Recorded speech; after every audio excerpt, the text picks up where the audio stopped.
കഷ്ണങ്ങളൊന്നും കുഴഞ്ഞു പോവാത്ത പെർഫെക്റ്റ് ആയിട്ടുള്ള സദ്യ സ്റ്റൈൽ അവിയൽ എങ്ങനെയാണ് ഉണ്ടാക്കുന്നതെന്ന് നോക്കാം. അപ്പോൾ വീഡിയോസൊക്കെ ഇഷ്ടമാവുകയാണെങ്കിൽ എല്ലാവരും ഒന്ന് സബ്സ്ക്രൈബ് ചെയ്ത് ലൈക്ക് ചെയ്ത് ഒന്ന് സപ്പോർട്ട് ചെയ്യണേ. അപ്പോൾ നമുക്ക് വേഗം തന്നെ റെസിപ്പിയിലോട്ട് പോവാം. അവിയലിന് വേണ്ട കഷ്ണങ്ങളൊക്കെ ഒന്ന് നമുക്ക് മുറിച്ചെടുക്കാം.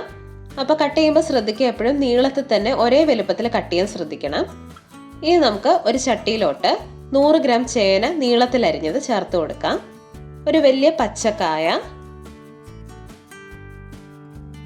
ഒരു വലിയ ക്യാരറ്റ്, 75 ഗ്രാം പടവലങ്ങ, ഇനി ഒരു ചെറിയ പീസ് വെള്ളരിക്ക, ഏതാണ്ട് 50 ഗ്രാം ഒക്കെ വരും. ഇനി ഒരു 3-4 പച്ചപ്പയറ്, ഒരു മുരിങ്ങയ്ക്ക, ഇത്രയും ചേർത്ത് ഇതിലോട്ട് 1 ടീസ്പൂൺ ഉപ്പും 1 ടീസ്പൂൺ മഞ്ഞൾപ്പൊടിയും 1/2 ടീസ്പൂൺ മുളക് പൊടിയും 1 ടേബിൾ സ്പൂൺ വെളിച്ചെണ്ണയും കൂടി ചേർത്ത് കൊടുക്കാം. ഇനി ഇത് കൈ വെച്ചിട്ട് തന്നെ നമുക്കിതൊന്ന് മിക്സ് ചെയ്തെടുക്കാം.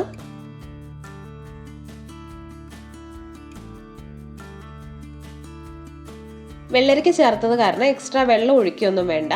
ആ വെള്ളരിക്കയിൽ നിന്ന് തന്നെ വെള്ളമൊക്കെ ഇറങ്ങി വന്ന് കഷ്ണങ്ങളൊക്കെ നന്നായിട്ട് വെന്ത് കിട്ടും. ഇനി ഇത് അടച്ചു വെച്ചിട്ട് നമുക്കിതൊന്ന് വേവിച്ചെടുക്കാം. ഇടയ്ക്കൊന്ന് അടപ്പ് തുറന്നു കൊടുത്ത് ഒന്ന് ഇളക്കി കൊടുക്കാം. ഇപ്പൊ ചെറുതായിട്ട് വെള്ളമൊക്കെ വന്ന് തുടങ്ങിയിട്ടുണ്ട്. ഒന്ന് ഇളക്കിയിട്ട് കൊടുക്കാം.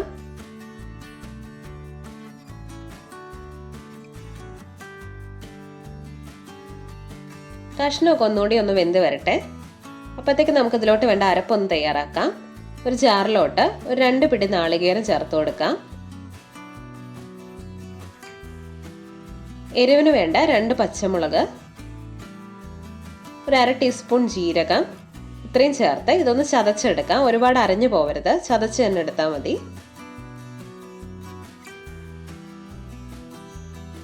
ഇപ്പൊ നമ്മുടെ കഷ്ണമൊക്കെ ഏതാണ്ട് വെന്തിട്ടുണ്ട്.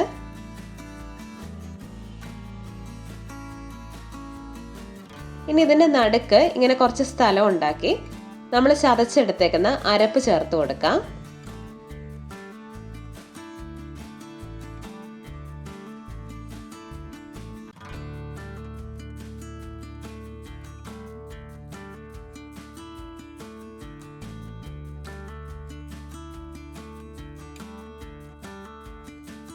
ഇനി കഷ്ണമൊക്കെ ഈ അരപ്പിന്റെ മേലോട്ടൊന്ന് തട്ടിപ്പൊത്തി വെച്ച് കൊടുക്കാം.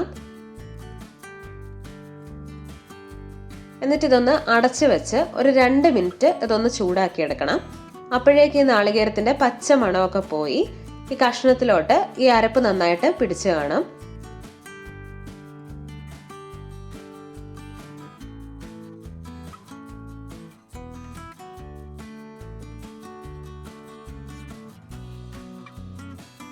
ഇനി അടപ്പ് തുറന്ന് ഇതൊന്ന് ഇളക്കി കൊടുക്കാം. ഇപ്പൊ നമ്മുടെ നാളികേരത്തിലോട്ടൊക്കെ നന്നായിട്ട് ചൂട് കയറിയിട്ടുണ്ട്. ഒന്ന് മിക്സ് ചെയ്ത് കൊടുക്കാം. കഷ്ണം ഒന്നും ഉടയാതെ ഒന്ന് മിക്സ് ചെയ്തെടുക്കാം.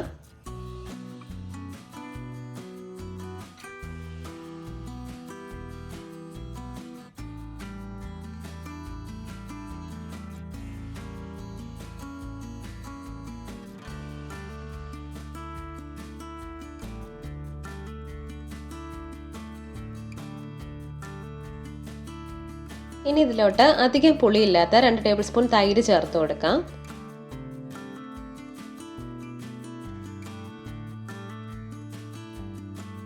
ഒരുപാട് പുളിയുള്ള തൈര് ചേർത്ത് കഴിഞ്ഞാൽ അവിയലിന്റെ ടേസ്റ്റ് തന്നെ മാറിപ്പോവും.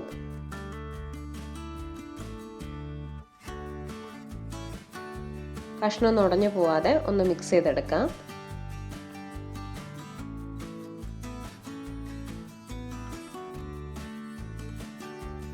ഇനി ഗ്യാസ് ഓഫ് ചെയ്ത് കുറച്ച് കറിവേപ്പിലയും കുറച്ചധികം പച്ച വെളിച്ചെണ്ണയും കൂടി ചേർത്ത് കൊടുക്കാം.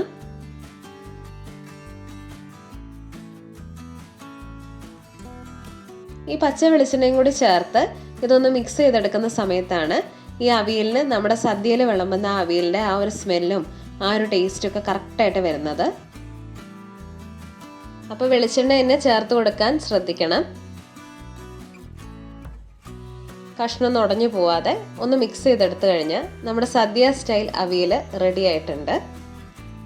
അപ്പോൾ ഇനി സദ്യയൊക്കെ ഉണ്ടാക്കുമ്പോൾ എല്ലാവരും ഒന്ന് ഇങ്ങനെ ട്രൈ ചെയ്ത് നോക്കൂ, എന്നിട്ട് ഫീഡ്ബാക്ക് അറിയിക്കണം. പിന്നെ തൈര് ചേർത്ത് കൊടുക്കാൻ ഇഷ്ടമില്ലെങ്കിൽ പച്ചമാങ്ങ ചേർത്ത് കൊടുത്താലും മതി. കഷ്ണമൊക്കെ ചേർക്കുന്ന സമയത്ത് പച്ചമാങ്ങ ചേർത്ത് കൊടുത്താൽ മതി. അപ്പോൾ ഇതുവരെ നമ്മളെ സപ്പോർട്ട് ചെയ്ത എല്ലാവർക്കും ഒരുപാട് താങ്ക്സ്.